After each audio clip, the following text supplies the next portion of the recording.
सियाराम। आशा करती हूँ आप सभी स्वस्थ और सुरक्षित हैं। सबसे पहले आप सभी को दीपावली पर्व की अनेक अनेक शुभकामनाएं। श्री गणेश और माँ लक्ष्मी की कृपा हम सभी पर बनी रहे, यही मेरी प्रार्थना है। आज पुनः उपस्थित हूँ मैं आप सभी के बीच आपके प्रिय कार्यक्रम रघुनाथ के साथ।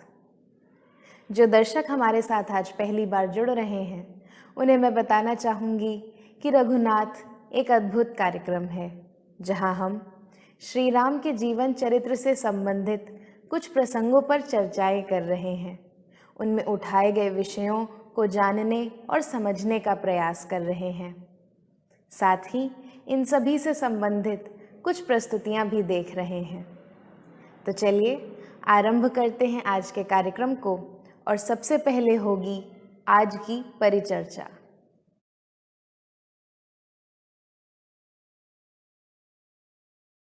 सनातन संस्कृति के साहित्य की ये विशेषता है कि इनमें ऐसे पात्रों का वर्णन तो होता ही है जो हमें ये सिखाते हैं कि मनुष्य को कैसे व्यवहार करना चाहिए, किन परिस्थितियों में क्या निर्णय लेना चाहिए।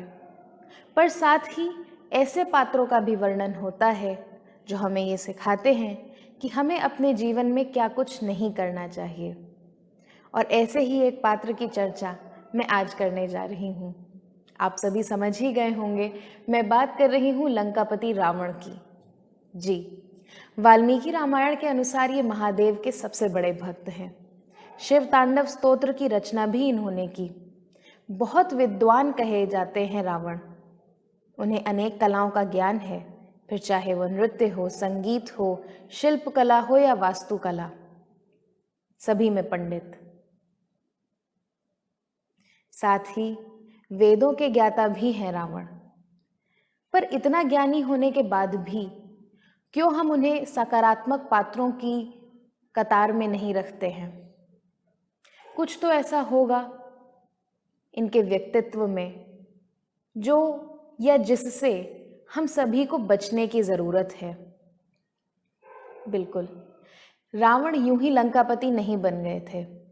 उन्होंने अपने भाई कुबेर को, जो वास्तव में जिन्होंने लंका का निर्माण किया था और वहां के तत्कालीन राजा थे, उन्हें निकाल दिया और अपने बल से लंका पर आधिपत्य स्थापित किया और तब बने लंकापति रावण। महादेव के सबसे बड़े भक्त कहे जाते हैं रावण। लेकिन भक्त कौन होता है? वो जो मात्र प्रशंसाएं करे, जो सिर्फ कहता फिरे, या वो जिसके व्यवहार में भक्ति झलके?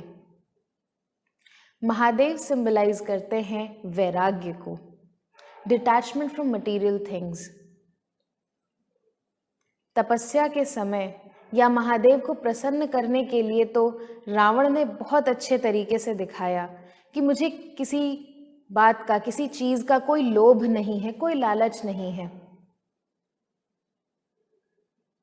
लेकिन वास्तविकता ये है कि उनके इंटेंशंस ऐसे बिल्कुल भी नहीं। उनके मन में सब कुछ पा लेने की चाह है और इसी वजह से मैं उन्हें एक संज्ञा देना चाहती हूँ, the pretender, the one who pretends, जो दिखावा करते हैं। दिखावा करते हैं कि उन्हें किसी चीज से कोई फर्क नहीं पड़ता। दिखावा करते हैं कि उन्हें कुछ भी नहीं चाहिए, उन्हें किसी चीज का ना तो कोई लोभ है ना तो कोई मोह है, पर वास्तव में उन्हें सब कुछ चाहिए। और सिर्फ यही नहीं कि जो कुछ उपलब्ध है वो चाहिए, अगर कुछ किसी और का है तो वो भी उनको चाहिए होता है। ये है रावण का व्यक्तित्व। ये एक बहुत ही कोर बात है उनके पर्सनालिटी की, जो कहीं ना कहीं हम सभी को सोचने पे मजबूर कर देती है कि क्या कुछ इसके लक्षण हम में भी मौजूद हैं, या आसपास के लोग जो हमारे बीच हैं उनमें ऐसा कुछ है। हम सभी कभी ना कभी अपने जीवन में ऐसे पात्रों से मिल ही जाते हैं और इसीलिए शायद सनातन संस्कृति इतनी विराट और इतनी महान है, क्योंकि ये या इसका साहित्य समाज का दर्पण होता है। ये रिफ्लेक्ट करता है कि सोसाइटी में किस किस तरह के लोग हैं और वो कैसे कैसे उनका व्यवहार होता है। तो लंकापति रावण की जो हम बात कर रहे हैं वो कहीं ना कहीं दोहरेपन की बात है कि बाहर से कुछ और अंदर से कुछ और। मन में तो ये कि ये भी मुझे चाहिए, ये भी मुझे चाहिए, जो इसका है ये भी मुझे चाहिए, लेकिन दिखावा, हमें किसी चीज़ का कोई लोभ नहीं, कोई मोह नहीं। रावण महादेव के सबसे बड़े भक्त कहलाए जाते हैं, लेकिन उनके जो इंटेंशंस हैं वो अलग हैं और जो उनका व्यवहार है वो अलग है। उन्हें आशीर्वाद प्राप्त हुआ, वो त्रिलोक विजेता हुए, लेकिन उसके बाद भी उनकी इच्छाएं कभी पूरी नहीं हुई। वो अपने अहंकार को कभी ओवरकम नहीं कर पाए। जो कुछ भी या जो भक्ति उन्होंने प्रकट की या जो कुछ भी जो भी इमोशन उन्होंने रखा वो सिर्फ दिखावा, वास्तव में भीतर से वो बिल्कुल उल्टे। एक पात्र के रूप में रावण की अगर जो दो सबसे बड़ी कमियां थीं तो वो ये कि पहला, वो अपने अहम भाव के ऊपर नहीं आ पाए और दूसरा कि उनकी इंद्रियां उनके वश में नहीं थी। ऐसे कई बार लोगों का हमसे सामना हो जाता है जो वैसे तो बहुत ज्ञानी होते हैं, बहुत बुद्धिमान होते हैं, प्रतिभावान भी होते हैं, लेकिन वो अपनी सफलताओं या अपनी अच्छाइयों का गुणगान स्वयं इतना करने लगते हैं कि किसी और को कुछ कहने का मौका ही नहीं मिलता। रावण ऐसे ही लोगों का एक प्रतिबिंब है। यहाँ पर रावण सिंबलाइज करते हैं ऐसे लोगों को जो मैं के बाहर नहीं निकल पाते हैं, जो अपनी ही दुनिया, अपने ही भीतर इतने उलझे हुए होते हैं कि बाहर दूसरों का कष्ट, दूसरों की दिक्कतें, दूसरों की समस्याएं उनको समझ ही नहीं आती हैं। वो अपने में ही इतने उलझे हुए होते हैं। और इंद्रियां वश में ना होना, ये तो हम सभी जानते हैं कि किस प्रकार वो सीता पर मोहित हो गए थे। एक अद्भुत विचारणीय बात यह है कि रावण एक ऐसे पात्र हैं जिनकी या जिनका अपनी इंद्रियों पर कोई वश नहीं है, और वहीं श्री राम है जिनके सहायक स्वयं जितेंद्रियम बुद्धिमताम वरिष्ठम कहे जाते हैं, हनुमान जी। तो इसीलिए एक ऐसे पात्र या ऐसे व्यक्तित्व का नाश होना, विनाश होना आवश्यक है जो अहंकार में संलिप्त है, जिसका अपनी इंद्रियों पर कोई वश नहीं है, और उसका विनाश ऐसे के ही हाथों होना आवश्यक था जिसका ना सिर्फ अपनी इंद्रियों पर वश है अपितु जो स्वयं नारायण के स्वरूप हैं और मात्र अपनी प्रजा, अपने लोगों के लिए ही सोचते और करते हैं। रावण की तरह नहीं कि बस अपने से मतलब है, बाकी जिसका जो होता है बिगड़ता रहे।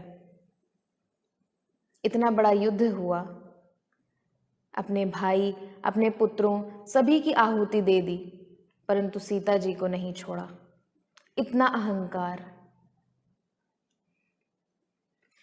ऐसे पात्र जिन्हें यूजुअली एंटागनिस्ट कहा जाता है या जो नेगेटिव कैरेक्टर्स होते हैं नैरेटिव्स में, उनके या उनकी आलोचना करने से पहले मेरे विचार से हमें ऐसे पात्रों को सीखने का एक अद्भुत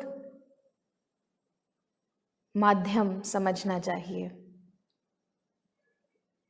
ये ऐसे पात्र हैं जो हम सभी को सोचने पे मजबूर कर देते हैं और कहीं ना कहीं हमारी आंखें खोलने का काम करते हैं कि कहीं इनके जैसे कुछ लक्षण हमारे भीतर तो नहीं आ रहे या हमारे आसपास तो नहीं है, क्योंकि यदि कुछ ऐसा हो रहा है या कुछ दिख रहा है तो कहीं ना कहीं वो हमारे पतन का कारण अवश्य बनेगा। यूं तो रामकथा में कई ऐसे पात्र हैं, परंतु आज हमने दशानन रावण पर चर्चा की।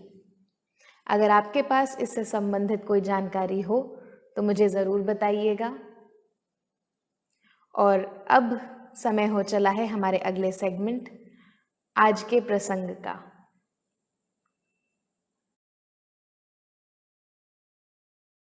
यदि मनुष्य की इच्छाओं को हम कैटेगराइज करने की कोशिश करें तो 3 बड़ी कैटेगरीज हमारे सामने आती हैं। एक व्यक्ति, दूसरा वस्तु और तीसरा स्थान। या तो हमें कोई जगह बहुत अच्छी लग जाती है जहाँ हम रहना चाहते हैं, या तो हमें कोई व्यक्ति इतना अच्छा लग जाता है कि या तो हम उसके जीवन का हिस्सा बनना चाहते हैं या उसे अपने जीवन का हिस्सा बना लेना चाहते हैं, या फिर कोई वस्तु इतनी अच्छी लग जाती है जिसे हम खरीद लेना चाहते हैं।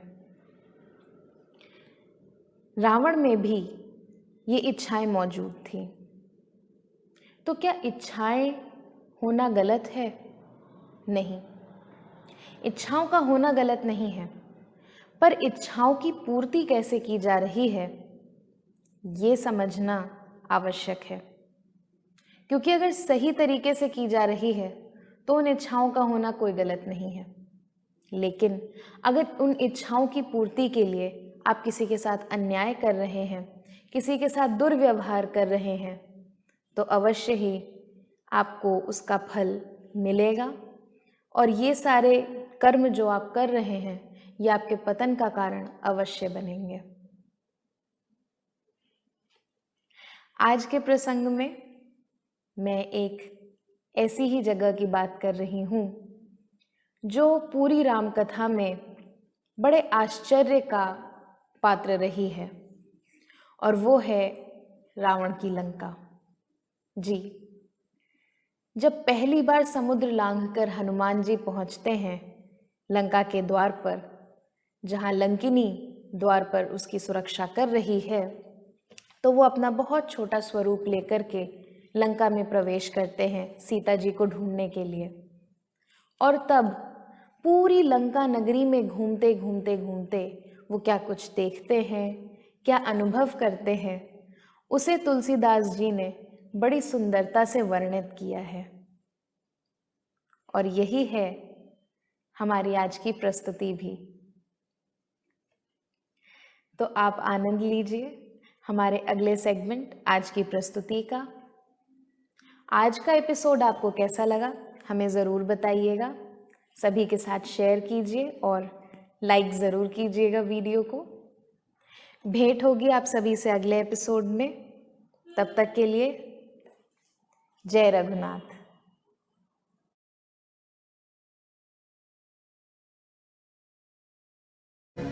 सुग्रीव वानर राज बन जाते हैं और सभी बैठकर ये योजना बनाने लगते हैं कि आखिर लंका में सीता जी को ढूंढा कहाँ जाएगा, कि रावण ने उन्हें कहाँ छिपा के रखा है। तो इस काम का बीड़ा हनुमान जी उठाते हैं और वो दौड़ पड़ते हैं बड़े बड़े पहाड़ों को और पेड़ों को लांघते हुए बड़ी जल्दी समुद्र तट पर पहुंच जाते हैं। अपना आकार बढ़ा करके समुद्र लांघ जाते हैं पवन पुत्र और पहुंच जाते हैं लंका नगरी। कनक कोट विचित्र मणिकृत सुंदराय करांगन चहुवट भट सुवट वीति प्राण गुरु विधि बना गजवानि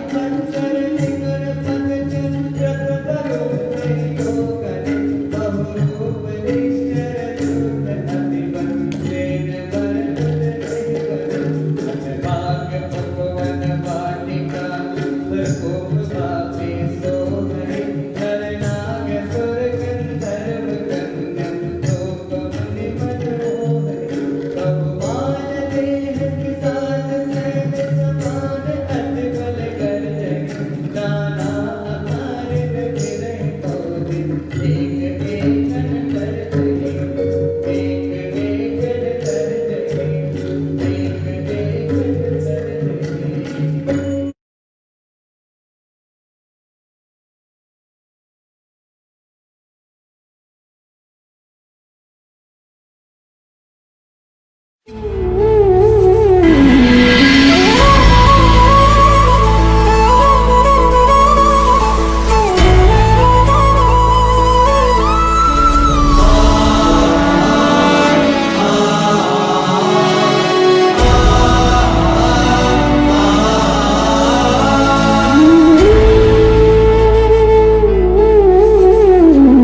सिया राम। आशा करती हूँ आप सभी स्वस्थ और सुरक्षित हैं। आज उपस्थित हूँ मैं आप सभी के बीच आपके प्रिय कार्यक्रम रघुनाथ के साथ, जहाँ हम श्री राम के जीवन चरित्र के कुछ प्रसंगों पर चर्चाएं कर रहे हैं। उनमें उठाए गए विषयों को और गंभीरता से जानने और समझने का प्रयास कर रहे हैं और साथ ही इनसे संबंधित कुछ प्रस्तुतियां भी देख रहे हैं। तो चलिए आरंभ करते हैं हमारे आज के कार्यक्रम को बिना किसी विलंब के। और सबसे पहले शुरुआत होगी आज की परिचर्चा से।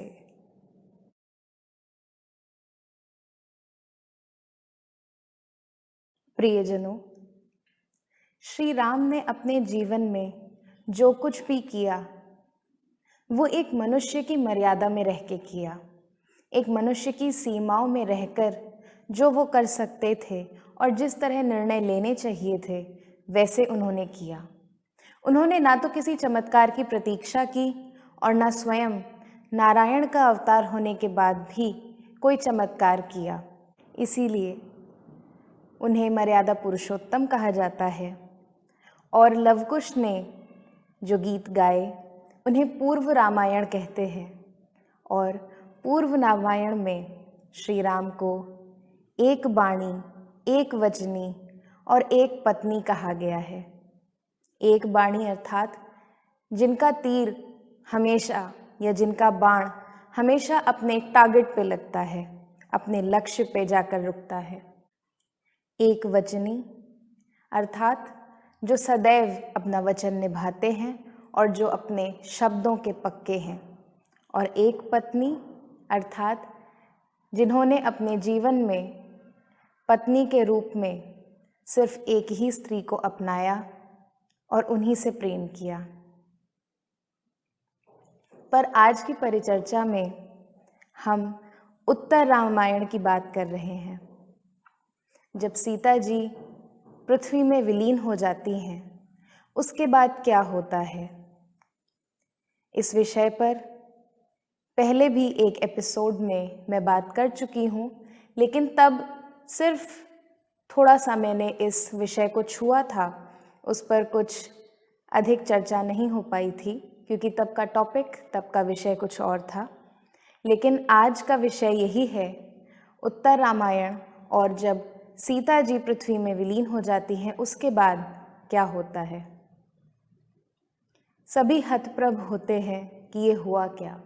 श्री राम लव और कुश को लेकर वापस आ जाते हैं और लक्ष्मण जी को बुला के उनसे कहते हैं कि मुझे एकांत की आवश्यकता है।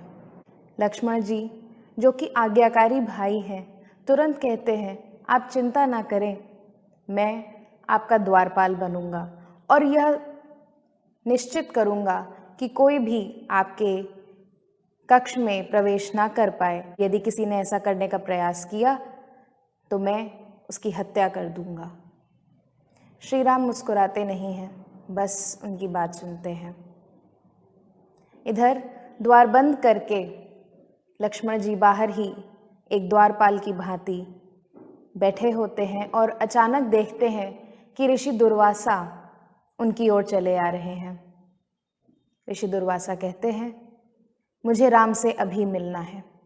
लक्ष्मण जी कहते हैं उन्हें एकांत की आवश्यकता है, कृपया किसी और दिन आइए। दुर्वासा ऋषि कहते हैं नहीं, मुझे अभी मिलना है, इसी समय मिलना है। लक्ष्मण जी पूछते हैं क्या आप जानते नहीं हैं कि क्या हुआ है, उसके बाद भी आपको उनसे अभी मिलना है। ऋषि दुर्वासा बहुत क्रोधित होते हैं और कहते हैं यदि तुमने द्वार नहीं खोला लक्ष्मण, तो मैं पूरी अयोध्या को अपने क्रोध से भस्म कर दूंगा। लक्ष्मण जी भयभीत हो जाते हैं कि यहाँ तो पूरी प्रजा संकट में आ गई। वो तुरंत द्वार खोलते हैं और श्री राम के चरणों में बैठ जाते हैं उनसे क्षमा याचना करते हैं कि मैं नहीं चाहता था ये द्वार खोलना, लेकिन ऋषि दुर्वासा इतने क्रोध में हैं, वो पूरी अयोध्या नगरी को जलाने की बात कर रहे हैं, कृपया उनसे भेंट कर लीजिए। इन नो टाइम ही रियलाइजेज कि वहाँ पे कोई नहीं था, वो एक भ्रम था। वो श्री राम की ओर देखते हैं और उन्हें समझ नहीं आ रहा होता है कि क्या हुआ। श्री राम उन्हें अपने हाथों से उठाते हैं और कहते हैं, अब समझे लक्ष्मण, क्या आवश्यक है, क्या जरूरी है? प्रजा, अयोध्या जरूरी है, अयोध्या की सुरक्षा जरूरी है। न मैं आवश्यक हूं न तुम। और आज तक मैंने जो कुछ भी किया वो ना तुम्हारे लिए किया, ना अपनी पत्नी के लिए किया, ना भाई, न माता, न पिता, किसी के लिए नहीं, लेकिन अपनी प्रजा के लिए। तुम सदैव आज्ञाकारी रहे हो मेरी तरफ, लेकिन वो पर्याप्त नहीं है। असली राजा वो है जो अपनी प्रजा की रक्षा करे और जिसके लिए किसी भी बात से, किसी भी काम से सर्वोपरि हो उसकी प्रजा और उसकी प्रजा की सुरक्षा। यही होता है असली राजा। लक्ष्मण जी कहते हैं, इतना बड़ा त्याग? श्री राम उत्तर देते हैं, यदि एक पिता अपनी निद्रा का त्याग करे अपने रोते हुए बच्चों को सुलाने के लिए, तो क्या उसे त्याग कहा जाएगा? वो प्रेम है। साथ ही श्री राम कहते हैं कि मैं तुम्हें बहुत याद करूंगा लक्ष्मण जब तुम चले जाओगे। लक्ष्मण चौंक के पूछते हैं, मैं कहाँ जाने वाला हूँ, मैं तो यही हूँ। श्री राम लक्ष्मण जी को याद दिलाते हैं कि हे लक्ष्मण, तुमने क्या कहा था कि जिस किसी ने भी मेरा एकांत भंग करने का प्रयास किया तुम उसका शीश धड़ से अलग कर दोगे। तो अपना शब्द, अपना वचन रखो, क्योंकि तुम रघुकुल के वंशज हो। अपने लिए नहीं, अपने कुल के लिए करो।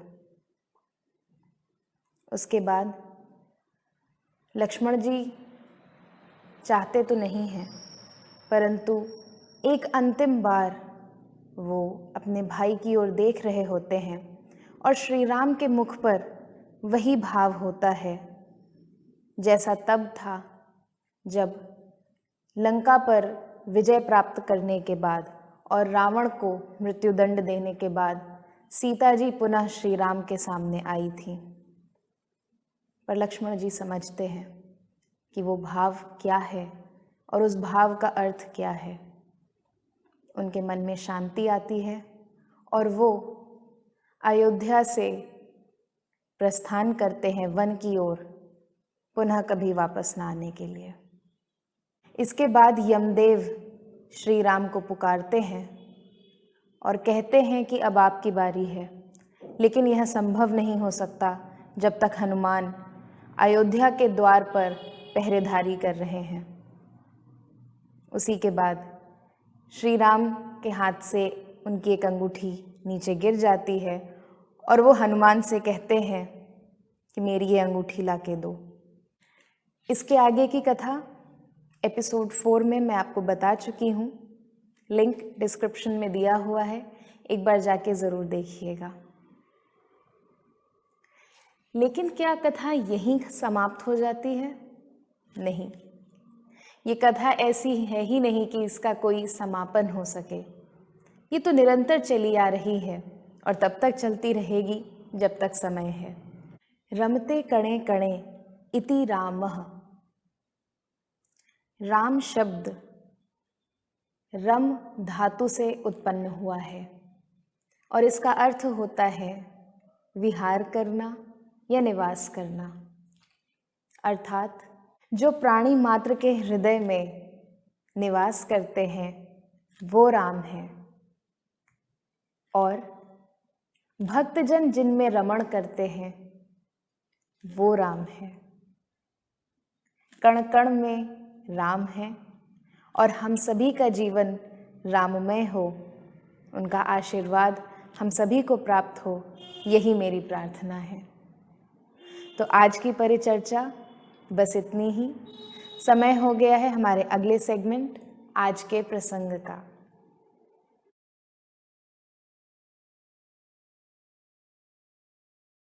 प्रियजनों, आज का प्रसंग जो मैं आप सभी के लिए लेके आई हूँ वो सेतु बंधन से संबंधित है। जब यह निश्चित हो गया कि सीता जी रावण के राजमहल में हैं, तो आवश्यकता थी कि पूरी सेना आक्रमण करे लंका नगरी पर। लेकिन हनुमान जी तो समुद्र लांघ के लंका जा सकते थे, पूरी सेना नहीं। ऐसे में समुद्र देव से सहायता मांगनी आवश्यक हो गई कि वो पूरी सेना के लिए मार्ग बना दे। तब श्री राम तपस्या करने बैठ जाते हैं। 3 दिन तक वो प्रार्थना करते रहते हैं, परंतु कोई उत्तर न मिलने पर उन्हें क्रोध आ जाता है और वो यह प्रण लेते हैं कि यदि समुद्र देव अब भी बाहर ना आए और हमारी सहायता ना की तो मैं समस्त समुद्र को सुखा दूंगा। उनका ये क्रोध देखकर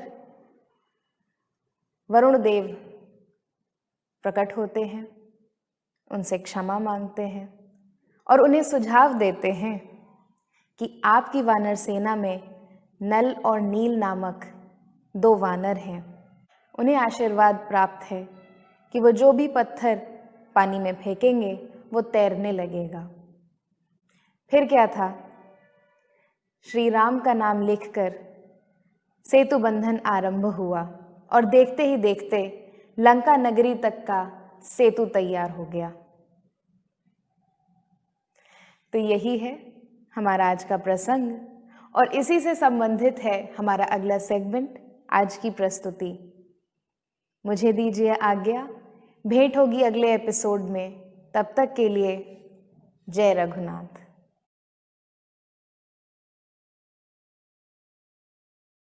युद्ध करना पड़ेगा, परंतु उसके लिए पूरी वानर सेना को समुद्र लांघ कर लंका पहुंचना था। हनुमान जी तो उड़ सकते थे पर पूरी सेना नहीं। बड़ा प्रश्न था कि इतनी बड़ी सेना समुद्र कैसे लांघेगी। तब श्री राम ने कहा कि मैं समुद्र देव से प्रार्थना करूंगा कि वो हमारा मार्ग प्रशस्त करें, और बैठ गए तप करने।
पुनः प्रफुल्लित हो गई और बड़ी शीघ्र सेतु बनाने का कार्य शुरू गया।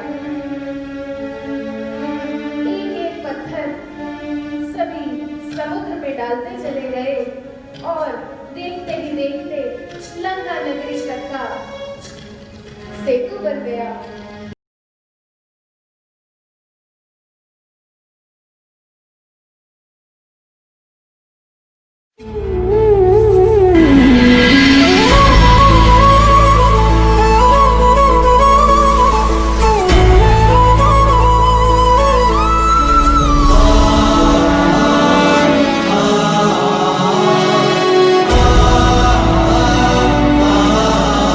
जय सिया राम। आशा करती हूँ आप सभी स्वस्थ और सुरक्षित हैं। प्रियजनों, आज फिर उपस्थित हूँ आप सभी के सामने हमारे कार्यक्रम रघुनाथ के साथ। जो दर्शक हमारे साथ पहली बार जुड़ रहे हैं उन्हें मैं बताना चाहूँगी कि रघुनाथ एक अद्भुत कार्यक्रम है जिसमें हम श्री राम के जीवन चरित्र के कुछ प्रमुख प्रसंगों पर चर्चा करेंगे, उन्हें जानेंगे, उन्हें समझेंगे और उनकी प्रस्तुति भी देखेंगे। तो चलिए बिना किसी विलंब के आरंभ करते हैं हमारे कार्यक्रम को और शुरुआत होती है आज की परिचर्चा से।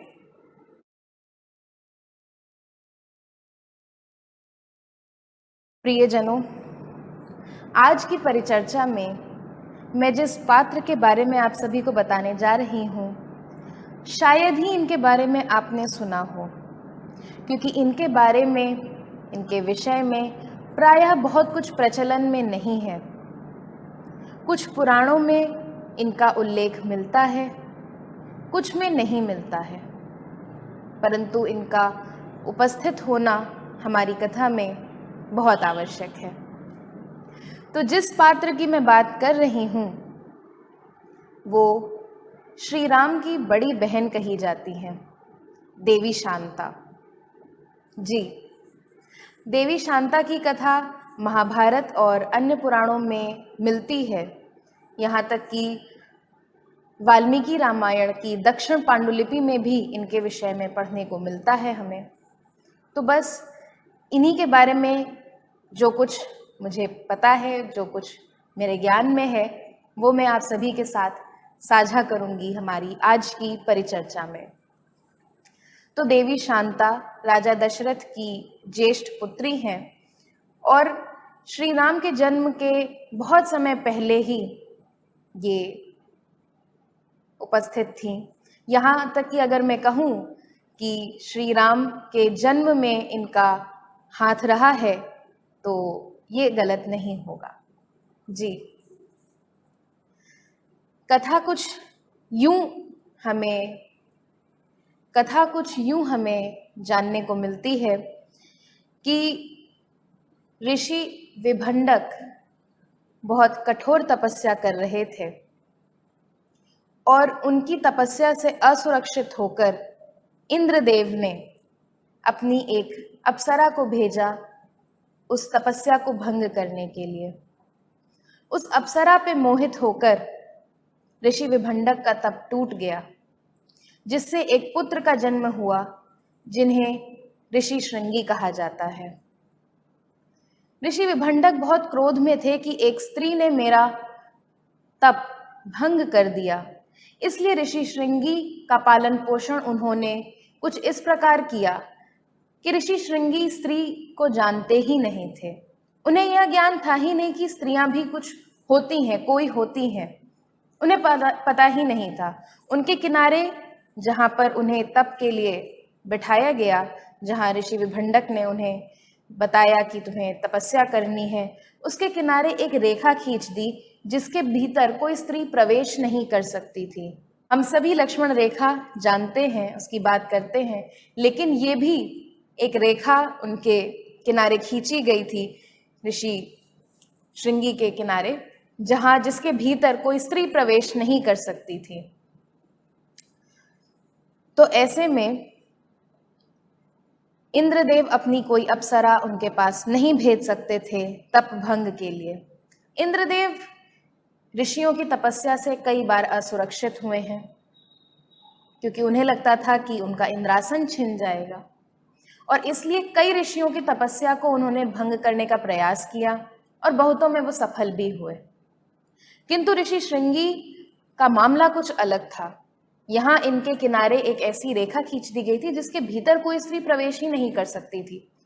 फलस्वरूप वे क्रोधित हुए और जिस प्रदेश में ऋषि श्रृंगी तप कर रहे थे वो था अंग प्रदेश।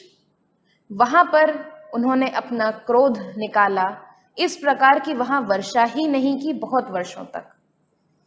ऐसे में प्रजा हाहाकार करने लगी और वहां के राजा रोमपद बड़े कष्ट में आ गए, बहुत सोच विचार करने लगे कि क्या करें।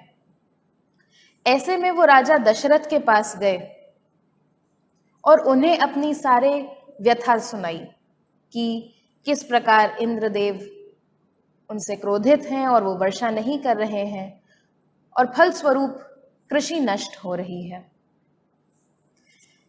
किंतु इस दुविधा का एक उपाय था और वो ये कि राजा रोमपद की यदि पुत्री जाकर ऋषि श्रृंगी को मोहित करें और उनका तप भंग करें, जिससे उस रेखा के बाहर ऋषि श्रृंगी स्वयं आ जाएं, तो इंद्रदेव वर्षा कर देंगे, क्योंकि तप भंग हो जाएगा।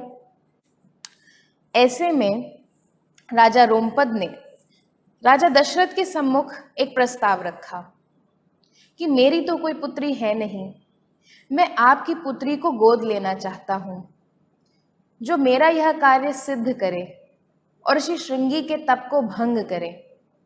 ऐसे में इंद्रदेव प्रसन्न होंगे और हमारे यहाँ वर्षा होगी।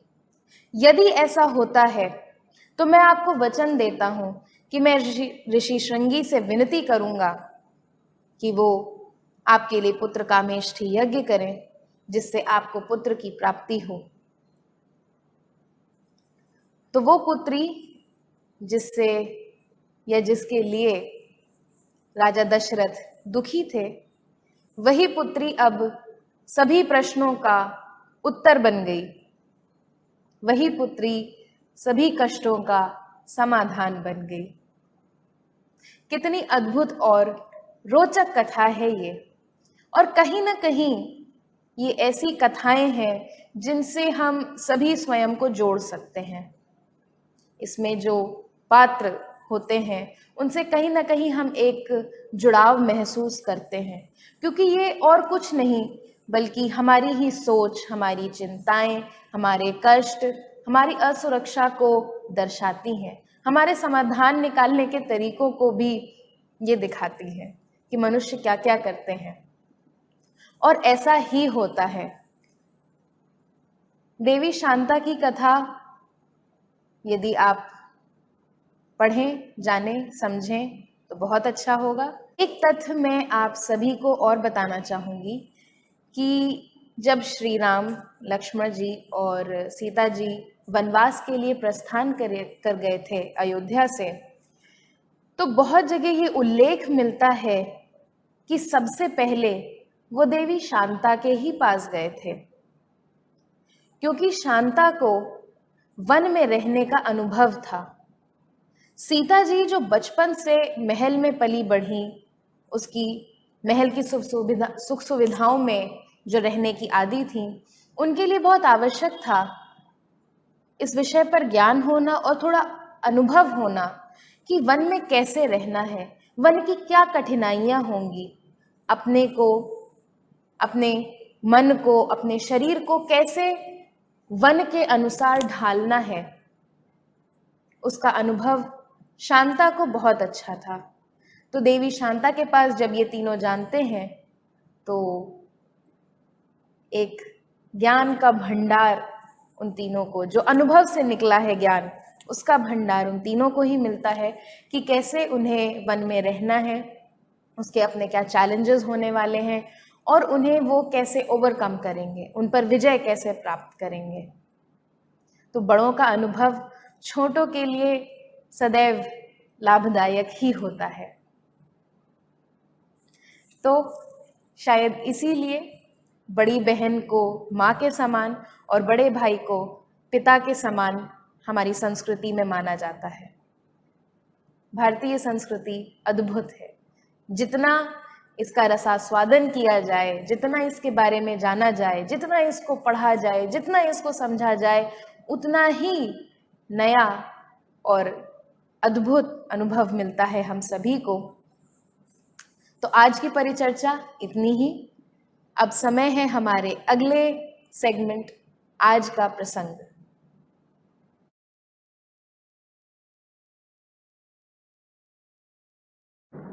आज का प्रसंग जो आप सभी के लिए मैं लेके आई हूँ वो थोड़ा भिन्न है। बहुत से ग्रंथों में नवरस का उल्लेख है। हम सभी जानते हैं रस 9 प्रकार के होते हैं। उन नवरसों में एक वात्सल्य रस भी है। परंतु हम जब भी वात्सल्य रस की बात करते हैं तो वहाँ पर मातृ प्रेम की बात आती है, ममता की बात आती है कि एक माँ अपने बच्चे से कितना प्रेम करती है। उसके अनेक अनेक उदाहरण हैं। मैं जितने गिनवाऊँ आपको उतने कम होंगे। सबसे पहले तो आप अपनी माँ का ही प्रेम देखिए कि आपकी तरफ कितना अधिक है। परंतु वात्सल्य में सिर्फ माँ का प्रेम नहीं आता, पिता का प्रेम भी आता है। और यही है हमारा आज का प्रसंग, राजा दशरथ का प्रेम अपने पुत्र राम के लिए। जब ऋषि श्रृंगी ने पुत्र कामेष्ठी यज्ञ किया तब उससे जो खीर प्राप्त हुई उसे राजा दशरथ ने 2 हिस्सों में विभाजित किया। आधा हिस्सा रानी कौशल्या को और आधा हिस्सा रानी कैकेयी को दिया। तब कौशल्या जी और कैकेयी जी ने अपने अपने हिस्से से आधी खीर सुमित्रा जी को दी और उसी के आशीर्वाद स्वरूप कौशल्या जी को एक पुत्र राम, कैकेयी जी को एक पुत्र भरत और सुमित्रा जी को 2 पुत्र लक्ष्मण और शत्रुघ्न हुए। जो प्रेम दशरथ जी और राम जी के बीच था उसे तुलसीदास जी ने अपने सवैयों में बड़ी सुंदरता से उतारा है। किस प्रकार नन्हे राम को गोद में लेकर के राजा दशरथ अपने महल से बाहर आते हैं, उन्हें अयोध्या नगरी के दर्शन कराते हैं, दिखाते हैं, उनके साथ खेलते हैं। राम बालपन में कैसी छोटी छोटी अटखेलियाँ करते हैं, उन सभी का वर्णन इन सवैयों में बड़ी सुंदरता से किया गया है। तो यही है हमारी आज की प्रस्तुति। प्रियजनों, वात्सल्य रस तो हम सभी जानते हैं और वात्सल्य रस की जब बात आती है तो प्रायः माँ के प्रेम को ही दर्शाया जाता है। परंतु आज कुछ भिन्न होगा। एक पिता किस प्रकार अपने पुत्र को प्रेम करते हैं, कैसे उनका लाड़ उठाते हैं, कैसे उनका ध्यान रखते हैं, ये हम वात्सल्य रस पिता का देखेंगे हमारी आज की प्रस्तुति में। तो आज के लिए बस इतना ही। शीघ्र होगी आप सभी से भेंट हमारे अगले एपिसोड में। मुझे दीजिए आज्ञा और आप सभी आनंद लीजिए इस अद्भुत प्रस्तुति का। तब तक के लिए जय रघुनाथ।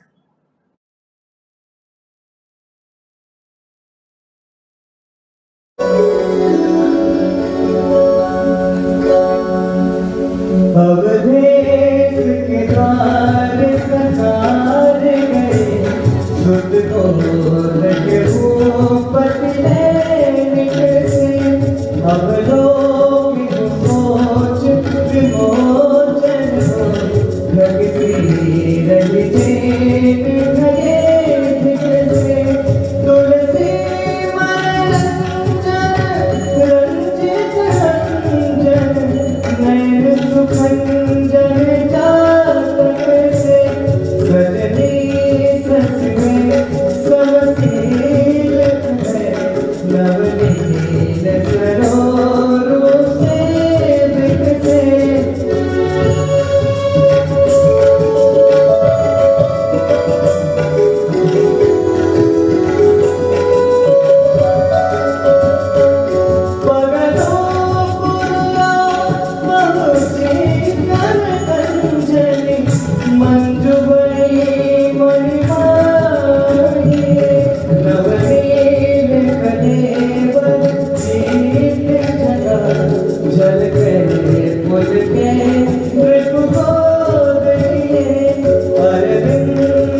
मन मंदिर से बिनसे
जय सिया राम।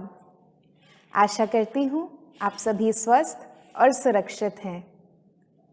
आज फिर हाजिर हूँ मैं आपके प्रिय कार्यक्रम रघुनाथ के साथ। जो दर्शक हमारे साथ आज पहली बार जुड़ रहे हैं उन्हें मैं बताना चाहूँगी कि रघुनाथ एक अद्भुत कार्यक्रम है जहाँ हम श्री राम के जीवन चरित्र के कुछ प्रसंगों पर चर्चा कर रहे हैं। राम कथा में उठाए गए कुछ विषयों को जानने और समझने का प्रयास कर रहे हैं और साथ ही उनसे संबंधित कुछ प्रस्तुतियां भी देखेंगे। आज की परिचर्चा में जो विषय मैंने चुना है वो बहुत अलग है। उस पर यूं तो कई सारी परिचर्चाएं होती ही रहती हैं, किंतु रामायण के परिप्रेक्ष्य में इस पर कुछ अधिक ध्यान नहीं दिया जाता। तो चलिए बिना किसी विलंब आरंभ करते हैं हमारे इस कार्यक्रम को और शुरुआत करते हैं आज की परिचर्चा से।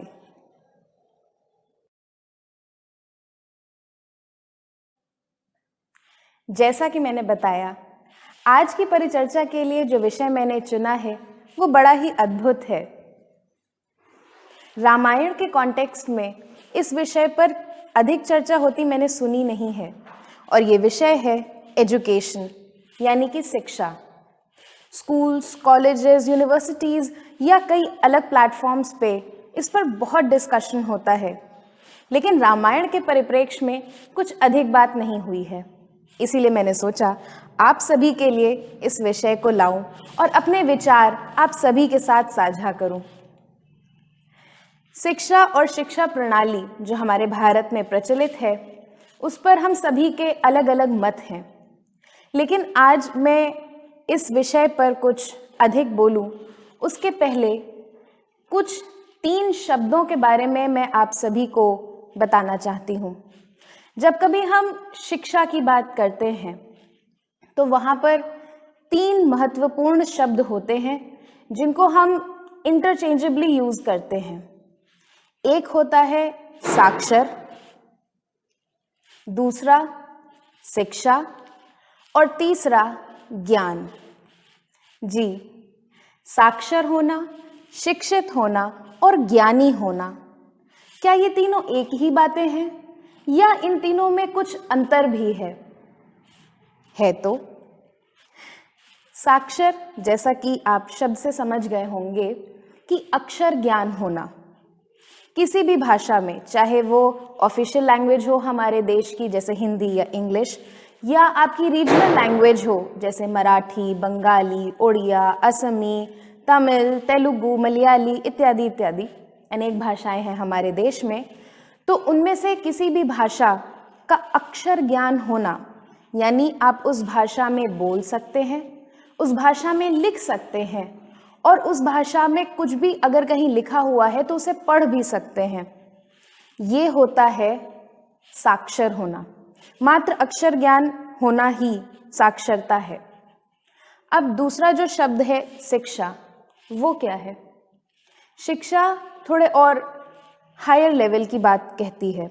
शिक्षा का अर्थ ये है कि किसी एक डिसिप्लिन में या किसी एक फील्ड में, या एक से ज़्यादा भी हो सकती हैं, वो व्यक्ति विशेष पे डिपेंड करता है, उस विषय पे जानकारी हासिल करना। जैसे जब आप ग्रेजुएशन या पोस्ट ग्रेजुएशन करते हैं तब आप शिक्षित कहलाते हैं। इसीलिए जॉब्स में या इंटरव्यूज़ में जब बुलाया जाता है तो वहाँ पर जो बार लगाया जाता है वो ग्रेजुएशन या पोस्ट ग्रेजुएशन का होता है कि आपको शिक्षित होना अनिवार्य है। बहुत से ऐसे वैकेंसीज़ हैं जहाँ पर सिर्फ साक्षर होना पर्याप्त होता है, तो वहाँ पर क्लास 12th तक के लिए ही आपकी डिमांड होती है। If you have completed class 12th you are applicable. लेकिन जहाँ पर शिक्षित यानी कि थोड़ा हायर लेवल का आप में ज्ञान होना चाहिए या आप में आपके पास जानकारी होनी चाहिए, तो वो शिक्षा कहलाती है। कि जब आपको साक्षरता से कुछ अधिक जानकारी है, मात्र अक्षर ज्ञान नहीं, किसी एक डिसिप्लिन में या 2-3 डिसिप्लिन्स में आपको थोड़ी ज़्यादा नॉलेज है, आपके आसपास क्या हो रहा है, क्या चल रहा है, उसकी भी जानकारी है आपको।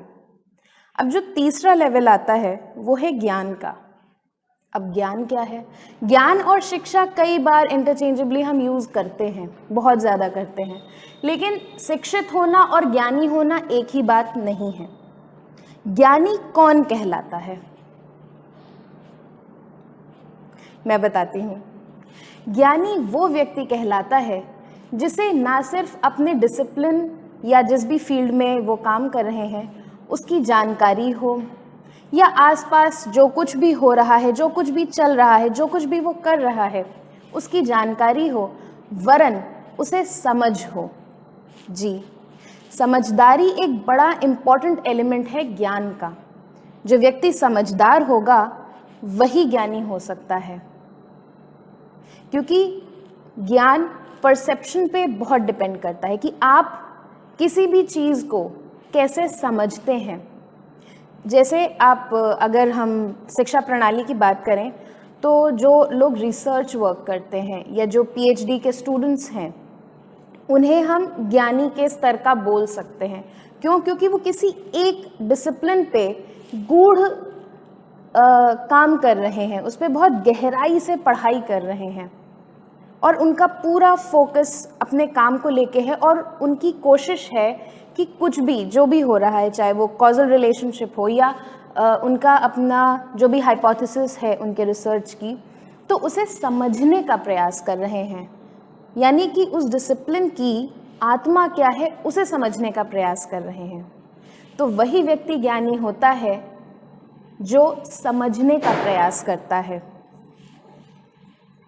अगर मैं आपको उदाहरण से समझाना चाहूँ तो मैं यूँ कह सकती हूँ कि ये जैसे एक पेंसिल है।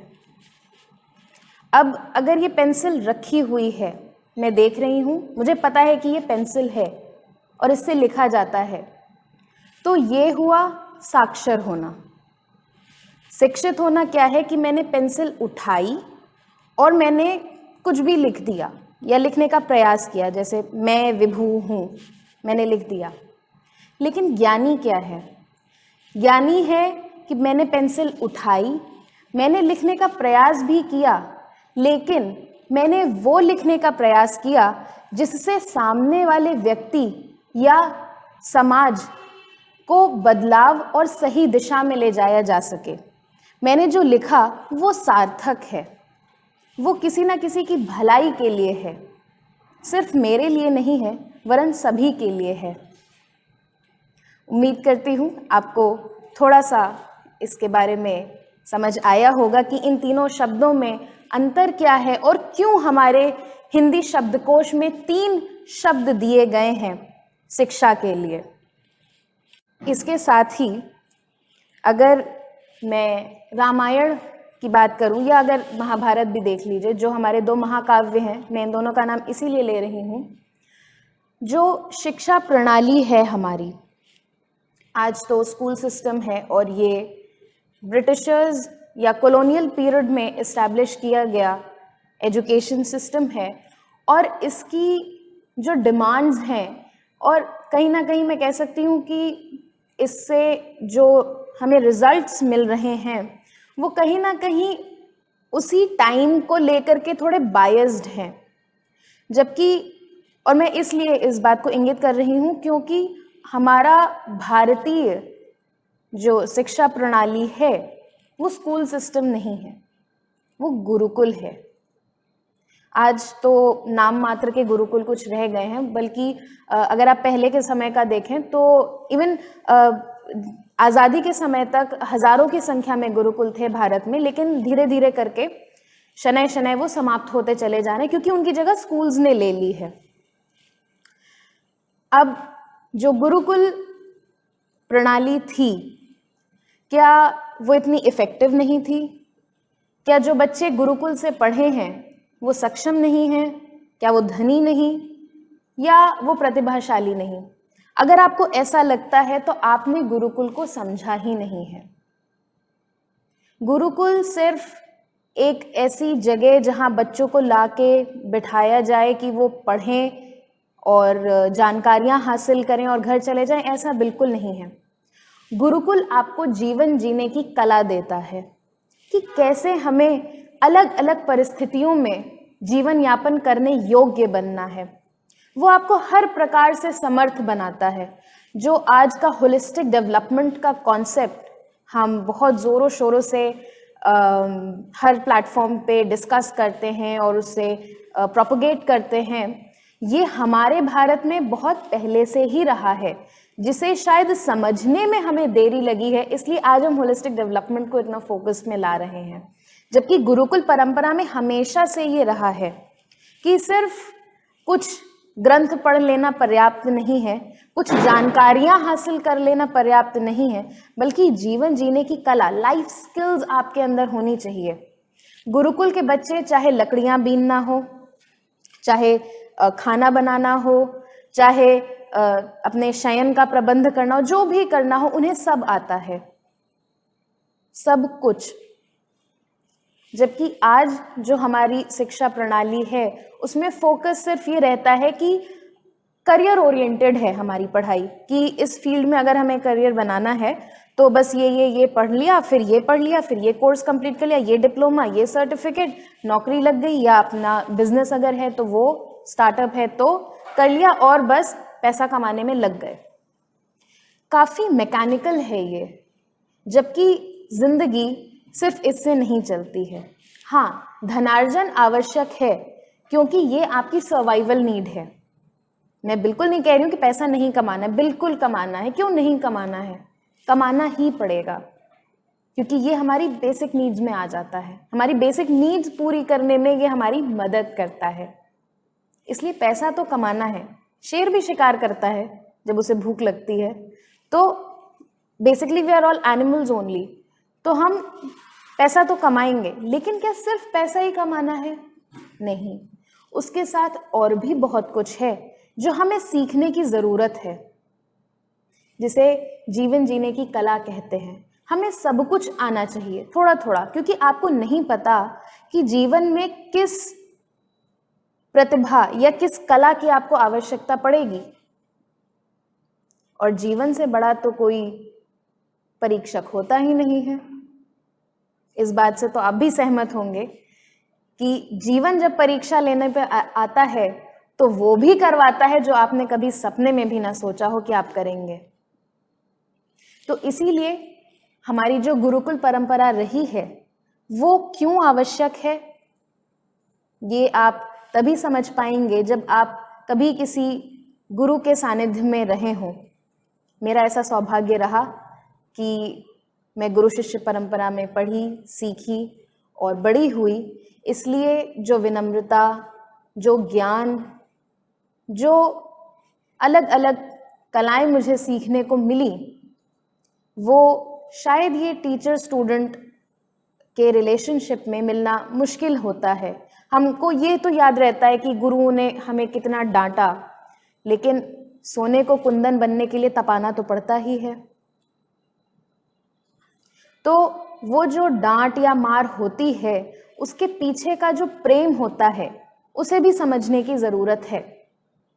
गुरुकुल परंपरा में आपके गुरु मात्र टीचर या सिर्फ प्रोफेसर की तरह एक प्रोफेशनल रिलेशनशिप नहीं होता है। वहाँ पे वो बड़ा ही इमोशनल बॉन्ड होता है एक गुरु और शिष्य का, जहाँ गुरु अपने बच्चे की तरह शिष्य को मानते हैं और शिष्य अपने माता पिता की ही तरह अपने गुरु की बात मानते हैं, उनका सम्मान करते हैं, उनका आदर करते हैं। प्रातः काल उठ के रघुनाथा, मात पिता गुरु नावहि माथा, ये हमारी संस्कृति है और यही भारतीय पालन पोषण का आधार है कि माता पिता और गुरु इन तीनों को सदैव और प्रतिदिन नमन करना चाहिए, प्रणाम करना चाहिए और धन्यवाद देना चाहिए ईश्वर को कि हमें इनका सानिध्य प्राप्त हुआ है। शिक्षा एक ऐसा विषय है जिस पर जितनी चर्चा की जाए कम होगी, लेकिन मेरे विचार से आज का हमारा समय समाप्ति यहीं पर है। तो आज की परिचर्चा में मैं जितना आप सभी से कह पाई, जितना मेरे पास समय था, मैंने कहने का प्रयास किया है, लेकिन ये चर्चा जारी रहेगी। अगले एपिसोड में भी शिक्षा के कुछ अन्य आयामों पर हम परिचर्चा करेंगे, उन्हें समझेंगे और क्या कुछ परिवर्तन करने की आवश्यकता है इस पर भी अगर आपके कुछ ओपिनियंस हैं, आपके कुछ व्यूज़ हैं तो कमेंट सेक्शन में ज़रूर लिखिएगा। साथ ही जैसा मैंने आप सभी को बताया कि रामायण के परिप्रेक्ष्य में शिक्षा का महत्व और शिक्षा सिर्फ सीखना नहीं है, बल्कि जो आपने सीखा है उसका एप्लीकेशन भी है। तो उस एक बिंदु पर हम अगले एपिसोड में ज़रूर चर्चा करेंगे और दो महत्वपूर्ण एपिसोड्स में अगर कहूँ जो राम कथा के हैं, एक है ताड़का वध और एक है अहिल्या उद्धार।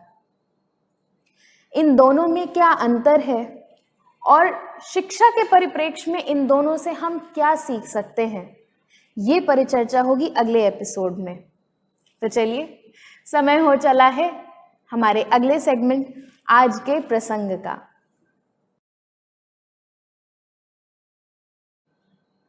प्रियजनों, आज का हमारा प्रसंग हमारी आज की परिचर्चा से कुछ मिलता जुलता ही है।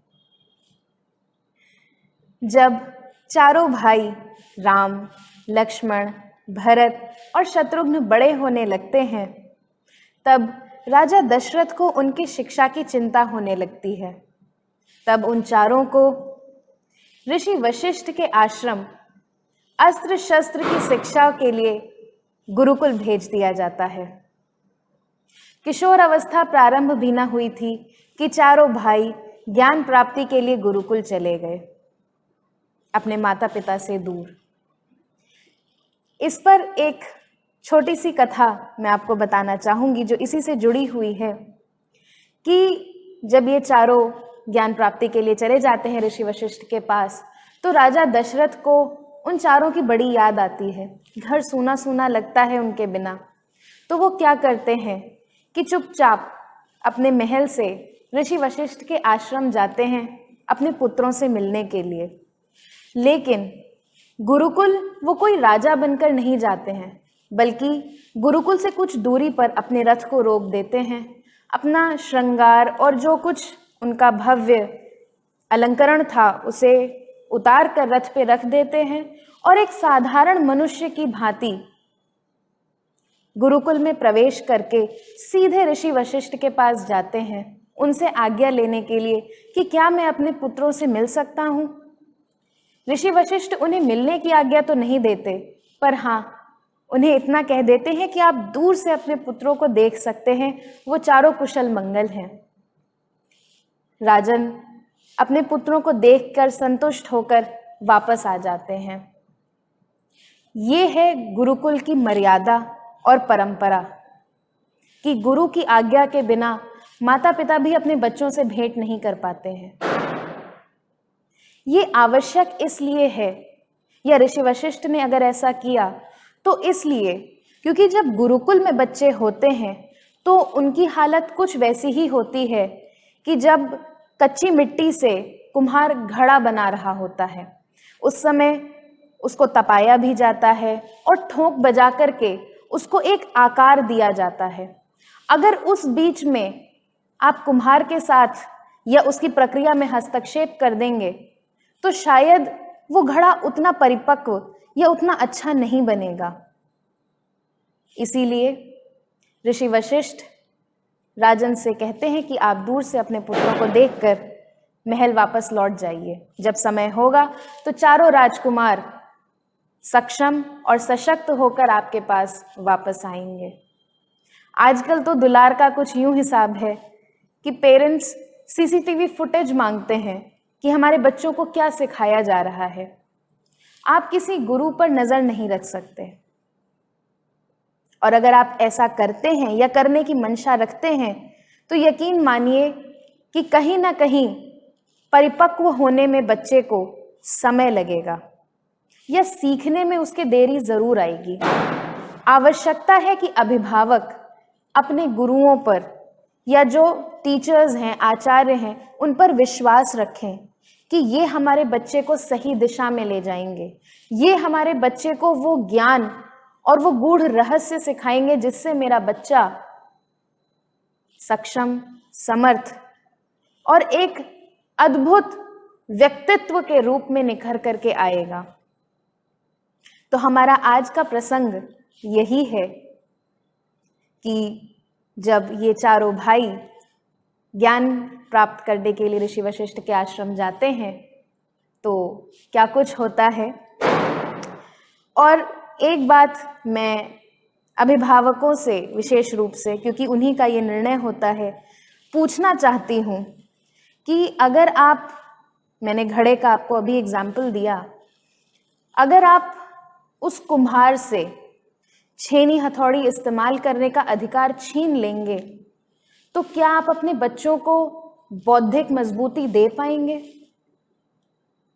क्या वो भावनात्मक मजबूती दे पाएंगे?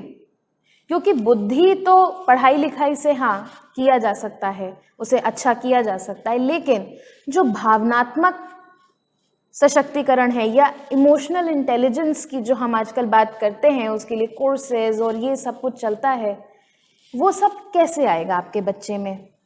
और जब बुद्धि और भावनाएं दोनों संतुलित होंगी तभी व्यवहार संतुलित होगा। तो इन तीनों का संतुलन होना बहुत आवश्यक है। और बचपन में जो चीज़ें सिखा दी जाती हैं, जैसा अगर मैं कहूँ प्रोग्राम कर दिया जाता है, तो वो बड़े होने तक बच्चे के साथ चलता रहता है। अगर सही हुआ तो बच्चा अच्छा निकलेगा, और अगर कहीं गड़बड़ हुई तो बच्चा ठीक तो हो ही जाएगा, ऐसी कोई बात नहीं है, लेकिन उसे समय लगेगा सुधरने में। तो ये निर्णय मैं आप पर छोड़ती हूँ कि आप किस भविष्य का निर्माण करना चाह रहे हैं। प्रेम करें बच्चों से, बिल्कुल करें, लेकिन पैम्परिंग मत कीजिए, क्योंकि बच्चों का माता पिता पर जीवन भर अधिकार रहता है, लेकिन माता पिता का बच्चों पर एक समय तक अधिकार रहता है। फिर उन्हें छोड़ देना चाहिए कि किस प्रकार वो आगे बढ़ेंगे, बड़े होंगे और अपनी दिशा तय करेंगे। आशा करती हूँ हमारा आज का एपिसोड आपको अच्छा लगा होगा। भेंट होगी आप सभी से फिर अगले एपिसोड में शिक्षा के इस विषय पर और गूढ़ चर्चा करने के लिए। तब तक के लिए जय रघुनाथ। चारों भाइयों का पालन पोषण होने लगता है और धीरे धीरे वो बड़े होने लगते हैं। तब राजा दशरथ को उनकी शिक्षा की चिंता होती है। तो बस किशोर अवस्था प्रारंभ भी न हुई थी कि चारों भाई ऋषि वशिष्ठ के आश्रम शिक्षा ग्रहण करने चले गए। गुरु गृह गए पढ़न रघुराई, अल्प काल विद्या सब पाई। युवा अवस्था को प्राप्त कर चारों राजकुमार राजभवन वापस लौटते हैं। कुछ ही समय हुआ था वहां रहते हुए कि तभी राजा दशरथ के यहाँ ऋषि विश्वामित्र आते हैं और उनसे कहते हैं, असुर समूह सतावहि मोहि, मैं जाचन आया हूँ नृपतोहि। अनुज समेत देहु रघुनाथ, निश्चर मन में होव सनाथा।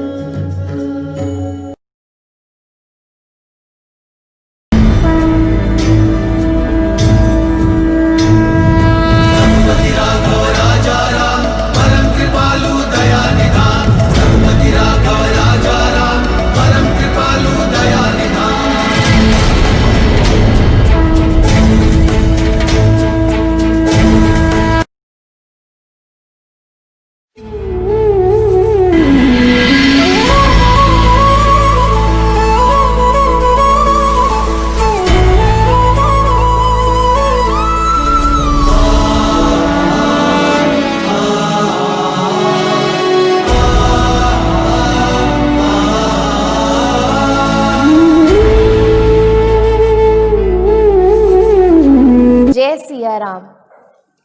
आशा करती हूँ आप सभी स्वस्थ और सुरक्षित हैं। आज पुनः उपस्थित हूँ मैं आप सभी के बीच आपके प्रिय कार्यक्रम रघुनाथ के साथ।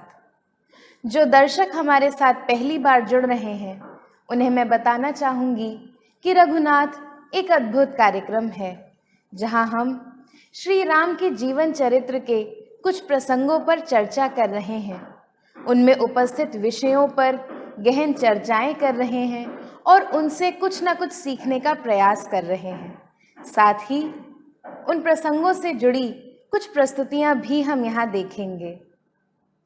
पिछले एपिसोड में हमने शिक्षा प्रणाली और उसके विभिन्न आयामों पर चर्चा की। आज उसी चर्चा को हम आगे बढ़ाएंगे। तो चलिए बिना किसी विलंब आरंभ करते हैं हमारे पहले सेगमेंट आज की परिचर्चा को। प्रियजनों, पिछले एपिसोड में हमने जाना कि साक्षर, शिक्षित और ज्ञानी होने में क्या अंतर होता है। साथ ही हमने ये भी समझा कि आधुनिक शिक्षा प्रणाली और हमारे प्राचीन गुरुकुल परंपरा में क्या अंतर है। क्या कुछ बच्चे सीखते हैं जो गुरुकुल परंपरा या गुरु शिष्य परंपरा में ज्ञान अर्जित करते हैं। तो आज उसी चर्चा को हम आगे बढ़ा रहे हैं और समझने का प्रयास करेंगे कि प्राचीन समय में किस प्रकार विद्या अर्जित की जाती थी और विद्या अर्जन करके किस प्रकार उसे आगे की पीढ़ी तक पहुंचाया जाता था। ये तो आप सभी जानते हैं कि हमारे ऋषि मुनियों ने जीवन को 4 आश्रमों में विभाजित किया है।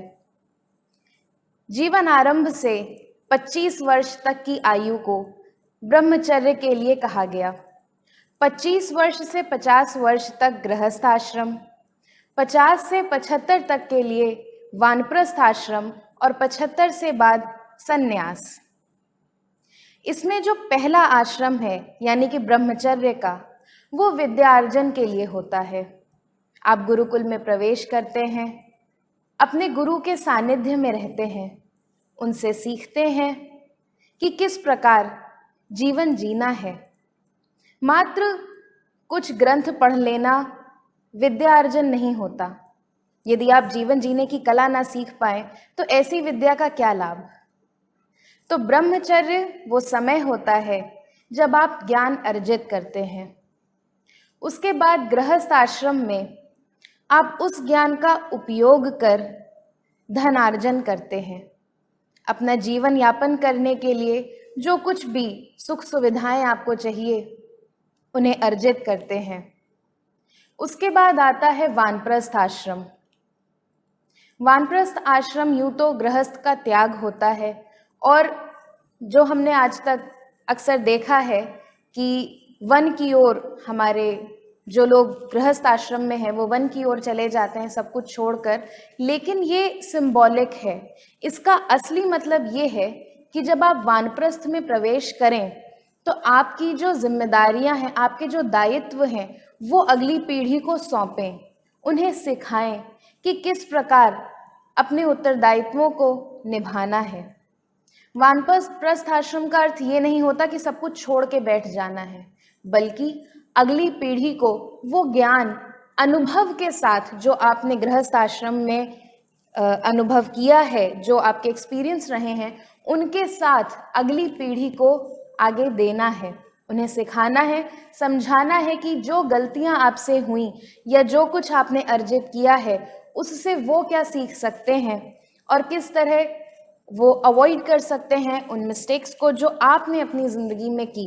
आपके जो अनुभव हो उन्हें शेयर करना चाहिए वानप्रस्थ आश्रम में, और तब कहीं जाकर आप संन्यास की ओर आगे बढ़ सकते हैं और चिंता मुक्त हो सकते हैं, इस विश्वास के साथ कि जो अगली पीढ़ी आ रही है या आई है वो अपने दायित्व अच्छे से निभाएगी। इसी को सरस्वती दान कहते हैं कि अपनी विद्या, अपना ज्ञान नई पीढ़ी को सौंपना, या पासिंग द बैटन जिसे हम कहते हैं, कि वो जो अगली पीढ़ी आई है अपने दायित्वों को समझे और सीखे। रामायण के परिप्रेक्ष्य में शिक्षा पर भी हमने चर्चा करने की ठानी है। तो आप सभी जानते हैं कि ऋषि वशिष्ठ के आश्रम राजा दशरथ ने अपने चारों पुत्रों को भेजा था, लेकिन क्या थ्योरेटिकल नॉलेज काफ़ी होती है? जो कुछ उन्होंने ऋषि वशिष्ठ के आश्रम में सीखा, क्या वो सब कुछ रियल लाइफ एप्लीकेशन में आ सकता है? कई बार आपने भी ये कॉन्फ्लिक्ट महसूस किया होगा अपनी ज़िंदगी में कि आपने जो कुछ सीखा है या जो कुछ पढ़ा है वो आइडियलिस्टिक है, रियलिस्टिक नहीं। जब आपके सामने कोई सिचुएशन आती है तो वहाँ पर उससे निपटने का जो तरीका होता है या जो रेमेडी होती है वो कुछ भिन्न होती है, वो अनकन्वेंशनल होती है, कुछ ऐसी नहीं जो आपने पहले पढ़ी हो। कई बार तो उसके एकदम विपरीत हो जाती है। तो ये एक बहुत अलग सा, या मैं कहूँगी बहुत इम्पॉर्टेंट एक डिफरेंस रामायण में दिखाया गया है कि जब चारों भाई ऋषि वशिष्ठ के आश्रम से पढ़ के आ जाते हैं, उसके बाद ऋषि विश्वामित्र आते हैं राजा दशरथ के पास कि ताड़का नामक राक्षसी ने ऋषि मुनियों का जीना दूभर कर रखा है, मुझे आपके पुत्रों की सहायता की आवश्यकता है कि उस राक्षसी का वध करें। राजा दशरथ पहले तो हिचकिचाते हैं, मना करते हैं, लेकिन फिर मान जाते हैं। और कई जगह ये उल्लेख मिला है कई अलग अलग ग्रंथों में, जैसा मैंने आपको पहले एपिसोड्स में भी बताया है कि रामायण के कई सारे नरेशंस हैं। तो एक में ये मिलता है कि ऋषि विश्वामित्र पहले भरत और शत्रुघ्न को लेकर के जाते हैं और रास्ते में उनसे एक प्रश्न करते हैं, ये बताओ कि हमारे पास वन तक पहुंचने के दो मार्ग हैं, एक जो बहुत सरल है और सुरक्षित है, दूसरा जो कठिन है और बहुत सी आपदाओं से घिरा हुआ है। ऐसे में भरत कहते हैं कि जो सुरक्षित और छोटा मार्ग है हमें वही अपनाना चाहिए। ऋषि विश्वामित्र उन दोनों को लेकर महल वापस लौट आते हैं और राजा दशरथ से कहते हैं कि आपके पुत्र अभी राजा बनने योग्य नहीं हैं।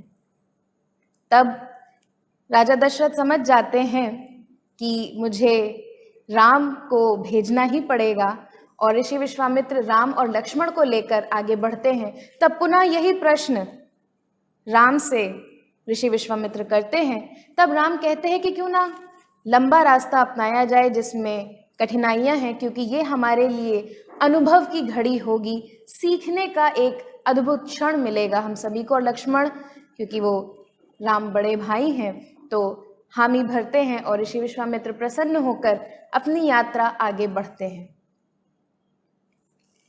तो ऋषि विश्वामित्र और ऋषि वशिष्ठ में ये एक अंतर है जो हम सभी को अपने जीवन में कभी ना कभी ज़रूर देखने को मिलता है कि जो हमने पढ़ा होता है, जो हमने सीखा होता है, जो थ्योरेटिकल नॉलेज हमें मिली होती है, वो एप्लीकेशन में कई बार नहीं आ पाती है, उसमें अंतर आ जाता है। तो ऋषि वशिष्ठ हमारी थ्योरेटिकल नॉलेज को रिप्रेजेंट करते हैं यहाँ पे, और ऋषि विश्वामित्र हमारी जो प्रैक्टिकल नॉलेज है, जो हमारा अनुभव है, जो हमारा एक्सपीरियंस है, उसे रिप्रेजेंट कर रहे हैं। तो हमारी आज की परिचर्चा शिक्षा पर ये इतनी ही है और समय हो गया है हमारे अगले सेगमेंट आज के प्रसंग का। प्रियजनों, आज का जो प्रसंग मैं आप सभी के लिए लेके आई हूँ वो हमारी परिचर्चा से मिला जुला ही है। ये प्रसंग है जब ऋषि विश्वामित्र राम और लक्ष्मण जी को लेकर वन की ओर प्रस्थान करते हैं, तब वहाँ ताड़का नामक राक्षसी का सामना करते हैं। श्री राम बड़ी बहादुरी से ताड़का की पूरी सेना का सामना करते हैं, राम और लक्ष्मण जी दोनों ही, और एक ही तीर से श्री राम ताड़का का वध कर देते हैं। विश्वामित्र प्रसन्न हो जाते हैं और अपनी यात्रा आगे बढ़ाते हैं। तब उन्हें एक बड़ा शांत और सुनसान क्षेत्र मिलता है। श्री राम उत्सुकतावश पूछते हैं कि ऋषिवर, ये स्थान इतना शांत क्यों है? तब ऋषि विश्वामित्र देवी अहिल्या की कथा सुनाते हैं और उनसे कहते हैं कि हे वत्स, आज तुम यहाँ आए हो तो देवी अहिल्या का उद्धार करो। मैं आपका ध्यान इस ओर आकर्षित करना चाहूंगी कि ऋषि विश्वामित्र ने श्री राम को उनके जीवन के दो बहुत बड़े सबक सिखाए, एक ताड़का वध के माध्यम से और एक देवी अहिल्या के उद्धार के माध्यम से। आखिर क्या सिखाया उन्होंने? ऋषि विश्वामित्र भली भांति जानते हैं कि राम आने वाले समय में अयोध्या नरेश बनेंगे। ऐसे में एक राजा के लिए क्रूर होने के साथ साथ आशावादी होना भी आवश्यक है।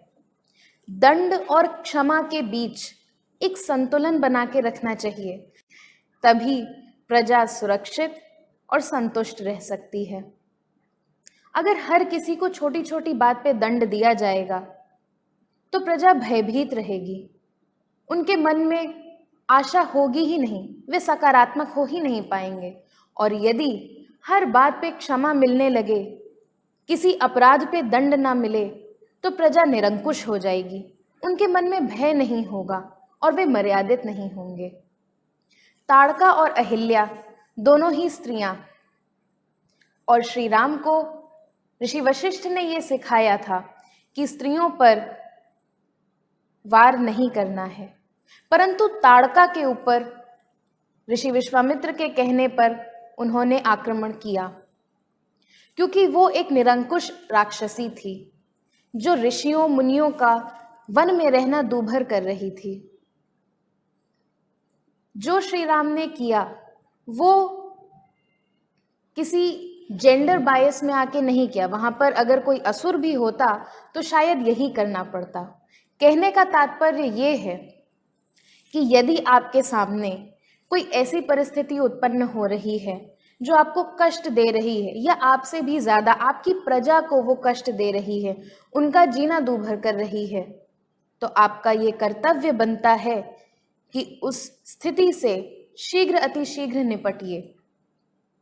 जो अभी मैंने परिचर्चा में आपको थ्योरेटिकल और प्रैक्टिकल नॉलेज के बीच का डिफरेंस बताया, ये एक बड़ा क्लासिक एग्जाम्पल है उस कॉन्फ्लिक्ट का, कि जहाँ ऋषि वशिष्ठ ने सिखाया था कि स्त्रियों पर आक्रमण नहीं करना है, वहीं ऋषि विश्वामित्र कह रहे थे कि इस राक्षसी का अंत करो।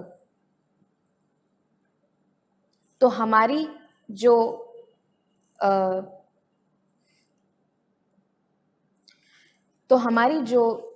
थ्योरेटिकल या किताबी जो ज्ञान है हमारा, वो आइडियलिस्टिक तो हो सकता है, लेकिन ज़रूरी नहीं कि वो रियलिस्टिक भी हो। इसलिए हमारी आवश्यकता ये है कि हम जो हमारे सामने आई परिस्थिति है उसे समझें, उसकी गंभीरता को जानें और उस परिस्थिति में जो सही निर्णय है वो लें, ना कि जो हमारे पास पहले से ज्ञान है उस पर आधारित होकर निर्णय लें, क्योंकि रियलिस्टिक होना ज़्यादा ज़रूरी है।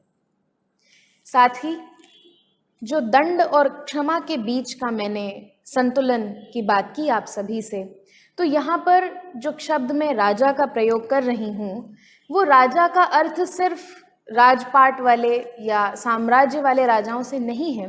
राजा प्रत्येक वो व्यक्ति है जो निर्णय लेने का अधिकार रखते हैं। Every decision maker is a king, क्योंकि वो निर्णय ले रहे हैं, चाहे अपने लिए, चाहे किसी के लिए, चाहे किसी ऑर्गेनाइजेशन के लिए, चाहे किसी कमिटी में या कहीं पे भी हो। यदि आप निर्णय लेने की क्षमता रखते हैं, आपके पास ये अधिकार है, तो आप राजा हैं, चाहे अपने घर में हो चाहे बाहर हो।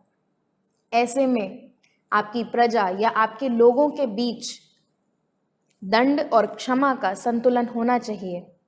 प्रजा में ये भी नहीं होना चाहिए कि हर छोटी सी बात पे दंड मिल गया तो वो भयभीत हो, लेकिन वो निरंकुश भी नहीं होने चाहिए कि हाँ कुछ भी करके और हम बच के निकल जाएंगे, कोई अंतर नहीं पड़ता, कोई नियम कुछ भी हमारा बिगाड़ नहीं सकता।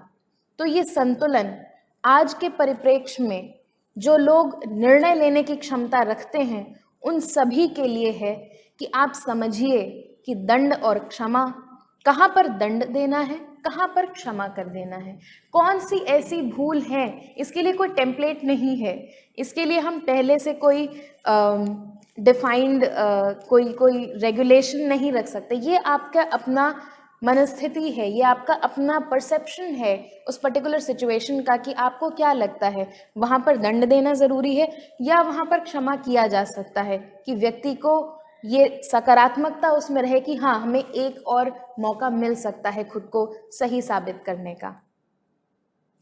तो चलिए, हमारे इसी प्रसंग से जुड़ी है हमारी आज की प्रस्तुति ताड़का वध और अहिल्या उद्धार। हमारा आज का एपिसोड आपको कैसा लगा कमेंट सेक्शन में ज़रूर बताइएगा, या फिर आप हमें ईमेल भी कर सकते हैं classicvipa@gmail.com पर। अगर इससे संबंधित कोई प्रश्न हो आपके पास तो ज़रूर पूछिएगा, मैं उनके उत्तर देने की कोशिश करूँगी। आप आनंद लीजिए हमारी आज की प्रस्तुति का। मुझे दीजिए आज्ञा। जय रघुनाथ। बड़े भारी मन से राजा दशरथ अपने प्रिय राम और लक्ष्मण को उनके साथ वन में भेजते हैं और ऋषिवर ऐसे बढ़ चलते हैं मानो उन्हें कोई पूंजी मिल गई हो। वन में चलते चलते सबसे पहले उन्हें ताड़का नामक राक्षसी मिलती है, जिसने सभी ऋषि मुनियों का वन में रहना दूभर कर रखा था।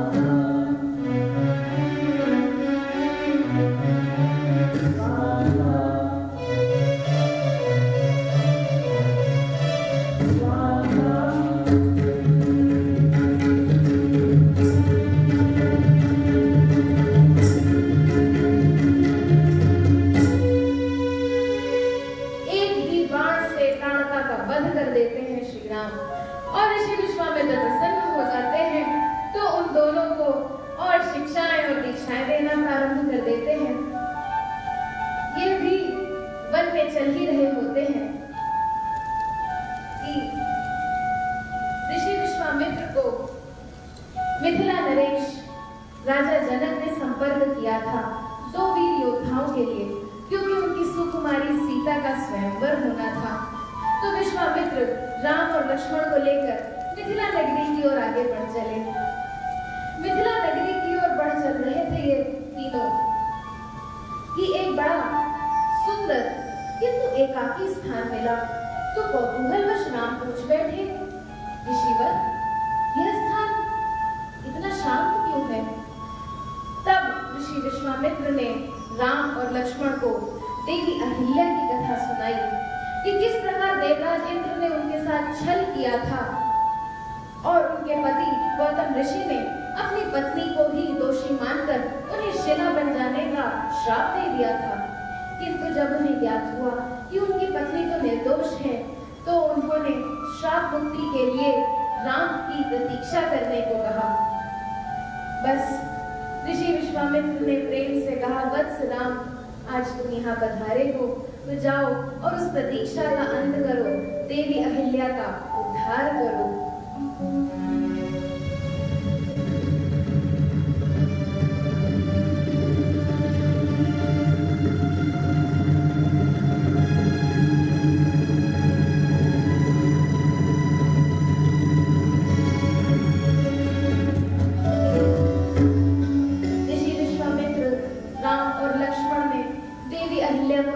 नमस्कार किया और मिथिला नगरी की ओर चलने लगे।